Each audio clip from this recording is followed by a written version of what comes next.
Kia ora everyone, welcome to episode 4. It is 4 of a Muse, where we talk to artists about how they write music and how they listen to it so they can pass that wisdom on to you. And I'm so privileged today to have one of my former students from Waiuku College, Miss Jenni with an I, Smith. Jenni, how are you today? I'm good. How are you? Pretty cool. It's actually very nice to see you and hear from you again. And we were just discussing before this started about what style you were, and we came up with country pop. You talk to me about that. Um, well, I just feel like it's a really good middle ground between country and pop, and it's sort of I don't know, it's really where my heart is with music, and that in between. Who are your Yeah. favorite like influences from that genre, and who would you say are some other artists that would be classified as country pop?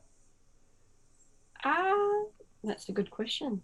Well, Taylor Swift's early music, from Sure. her debut till the Speak Now album, that's sort of country pop, and then Maddie and Tay, they're a really good country pop duo, and I've really enjoyed their latest EP. Um, who else is there? Do you reckon And that? good old Shania Twain. Sure. Oh, absolutely. Should I? Yeah. Yeah. Incredible. What about like her Taylor Swift's latest stuff when she's gone and done folklore? And what do you call that?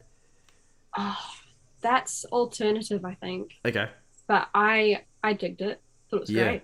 yeah. I would Yeah. probably actually say like more indie style, indie sort of Yeah. stuff. Yeah, yeah.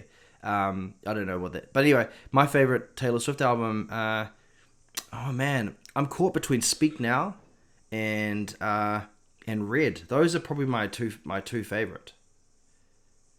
Yeah. I'm a big Speak Now fan. Good. Oh, Yeah. it's such a great, so many great songs of that. Something you may not have known about me, students, is I like Taylor Swift. I've already actually told you this, but okay. So since you're on our show, tell us a little bit about your musical history, how you got into it, what you've done, where you're going now. It's all you, man. Okay. Well, I started music when I was really young, to the point where I don't really know when it started exactly, but my mum used to take me to karaoke nights at the local Cosmopolitan Club, and I used to get up and sing.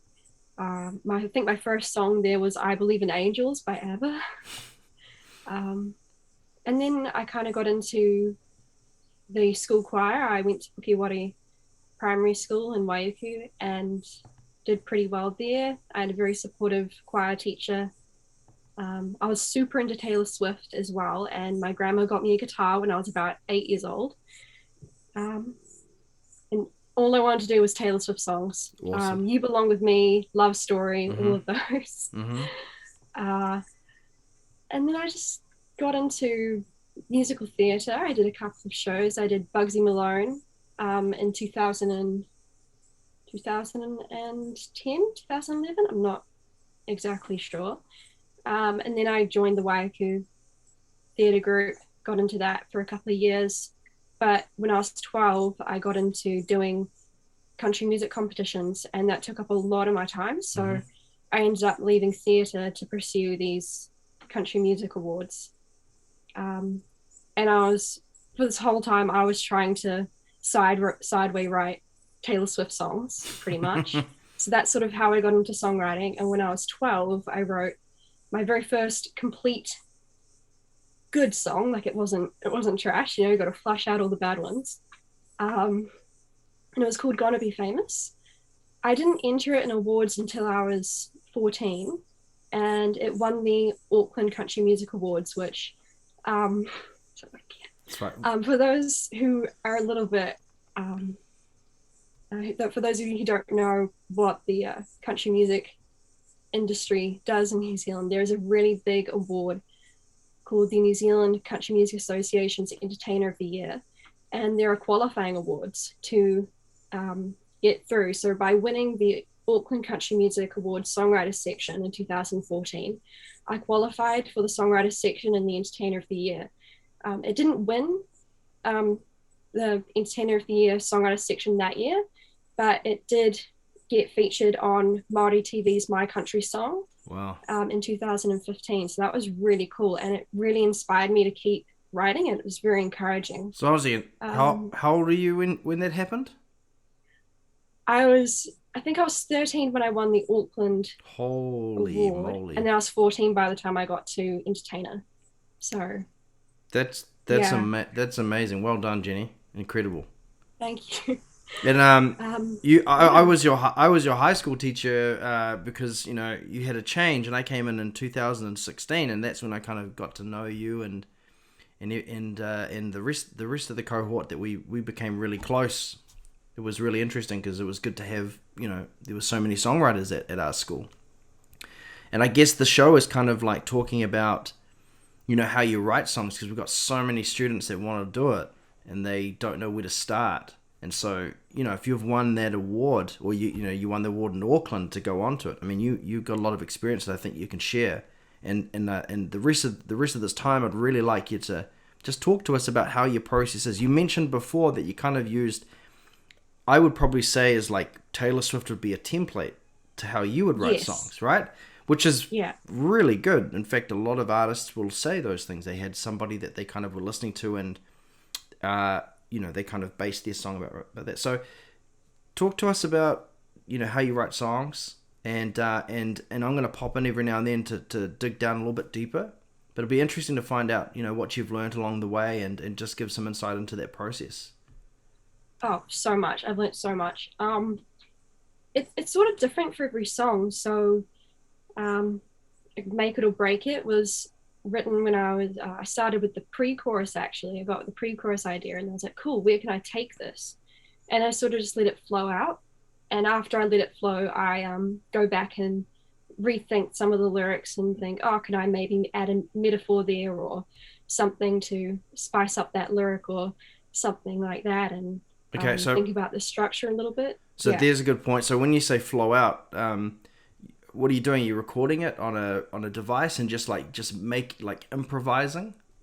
yeah, exactly. So I had a little touch phone, touch screen iPod, and I just recorded everything on there, and then I'd listen back to it and go, oh, that idea was cool, and take a little bit more note of that and see if I could tweak it a little bit more and that sort of thing. And are you Um, singing like just random lyrics? Are you humming melodies? Random lyrics? Random lyrics, and if I couldn't think of something, then I'd start humming a melody.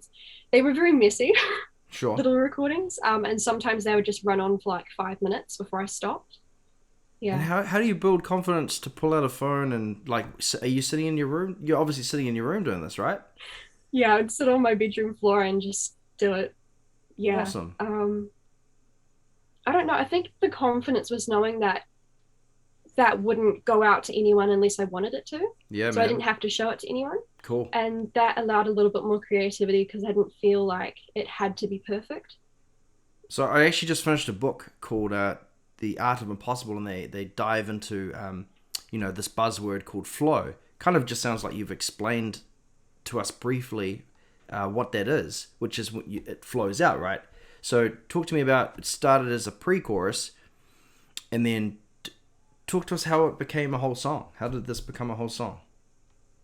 Oh, um, how did it become a whole song? See, I wrote it a little while ago. So this is, yeah, I'm it asking definitely you the started hard with the questions now. pre-chorus and the you don't wanna know, that part came to me. That was the first bit I wrote, and I did the whole pre-chorus. So that pre-chorus is pretty much exactly the same as when I originally wrote it. Um, and then the chorus was the chords. It's very interesting. I was very into Sabrina Carpenter at the time, and her song "Can't Blame a Girl for Trying," I think it was. And she's got this secondary dominant in that in the progression. So I was super into that change. I thought that was really cool, and I ended up putting that into the chorus of "Make It or Break It." Yeah, so we just better stop there for a Yeah, moment because my kids are going to go, or my students around the world are going to go, what's a secondary dominant, Jenny? How do you yeah, explain that? So, what is a secondary dominant? Do you talk to that just quickly and then we can move on? But I think it's an important thing because that is well used in a lot of yeah. songs. So it's a dominant chord that doesn't come from the key of the song. So it's, I don't really know how to say it Yeah, without. I think it's writing like, it down. yeah, yeah, but that's fine. I mean, kids can go on and have a look and see what this means, and if they, go to their music teachers in class, Yeah. we can. It's best to demonstrate. But that's cool that you took a technique like that and added it into your song, um, which is great. And so when I listened to it this morning, what I really appreciated about it is that while at its core, and I actually had this discussion with somebody else recently about how a song, like from my perspective, you and I share the same sort of thing. I'd sit in my bedroom with a note. Back then, we didn't have phones. I had a notebook, and then my body and my mind and whatever would remember the melodies and the chords, but I'd write the lyrics down, and I would just make these things up and go. But yeah, I guess like once you've got the song down, the rest of the stuff that you hear in your head, how do you get that into the recording that you have? Because there's lots more than just chords and melody. There's drums, bass, guitars, fiddle. There's piano, right? There's lots of things happen. Is there piano? There's piano in the song, yeah. There's one section with a pad, but Okay, yeah. yeah, I'm thinking of not really some of the other piano. songs I've heard before, Yeah. but all those sorts of things. So talk to us about that. Well, through university, at the popular music course at Auckland University, I've met a lot of musicians and they've helped me out with arrangements before. So um, I basically asked them to come onto the track and sent them little demos of just basic, really, really basic drums or bass. And they took that and spiced it up a little bit. Um, I did struggle for a long time hearing arrangements. That was really hard for me. But I was really happy with myself because I was able to write the banjo part and I ended up recording that. That was pretty crazy. Awesome. And the fiddle, I helped the lovely girl that did the fiddle for me.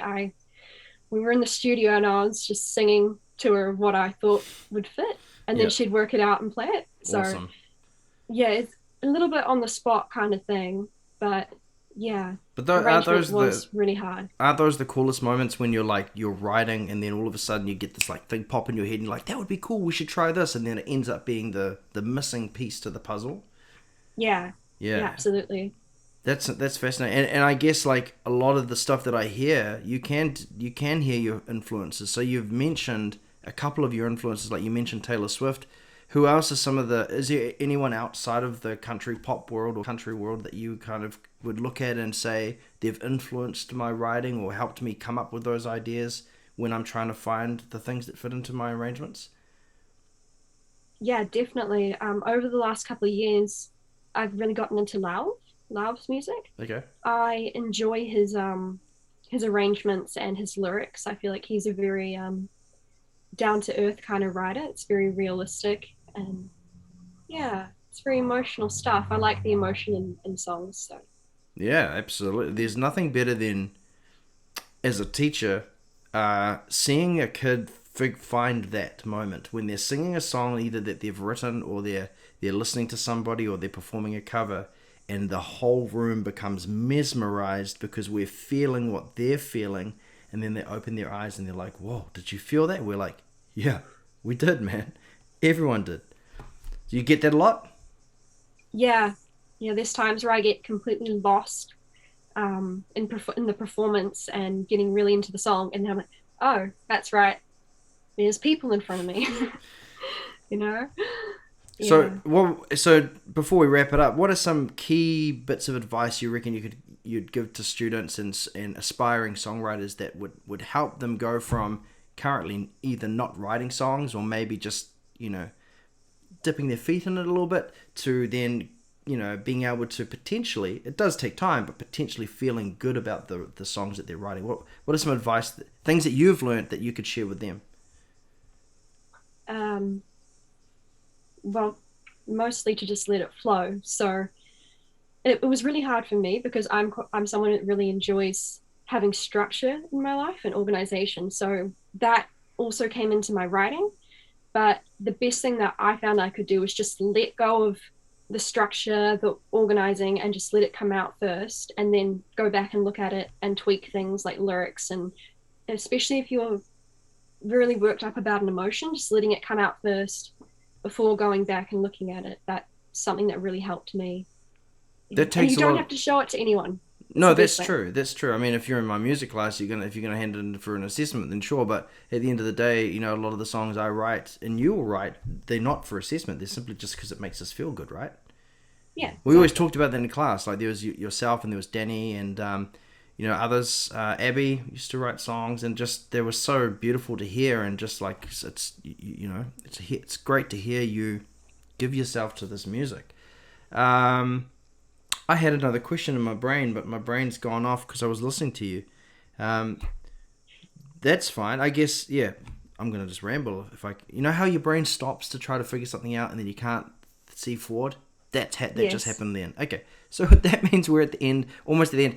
I did ask you at the beginning, before we even started recording, I was going to ask you to have a think about one of your favorite albums of all time and just quickly why. Give some specific points if you can. Okay, well, we've already mentioned it. It's the Taylor Swift Speak Now album.